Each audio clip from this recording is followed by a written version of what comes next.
How's it going, ladies and gentlemen? Mr. Donahue here again. This time we're going to take a look at some practice problems for introduction to biochemistry and proteins specifically.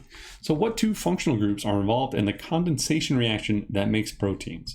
So proteins, hopefully you know, are made of amino acids. And which functional groups are involved there? Well, an amine group. Terrible handwriting. And an organic acid group. Right, and if I were to draw it out, I have this amine group, I have this carbon with, some other functional group on it. We have this organic acid group, and then that is one amino acid. We have the amine group, and we have the acid group. And then when I put that next to another amino acid, hey, what do you know can happen? Well, there's a hydrogen on this nitrogen, and an OH over there. So I can remove water, and now these two molecules are going to be linked together, and I'm pretend this bond isn't that long, and that's how you start making proteins. That's a peptide bond right there. Right, number two, what kinds of bonds preserve tertiary structures of proteins? We'll list all that apply. Well, if we're talking about tertiary structure, we need to know what is the primary structure all about, what is the secondary structure all about, and then the tertiary structure, because all of those contribute to the tertiary structure. So the primary structure of amino acids is just, or of proteins, is just the amino acid sequence.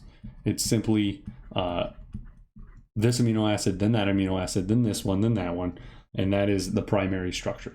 And what's holding those together is covalent bonds.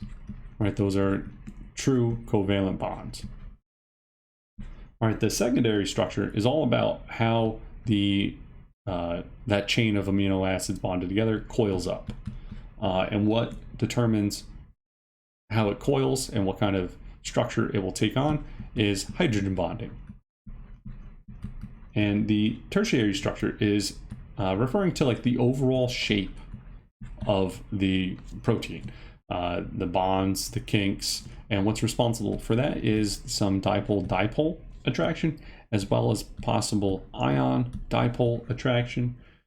So what are the types of bonds?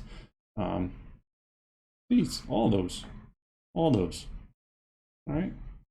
Number three, draw a peptide bond. All right, well, I'll draw it again. All right, so we have an amine group on one end. We have the carbon. We have what used to be the organic acid group, but now that is bonded to the next nitrogen in the other amino acid.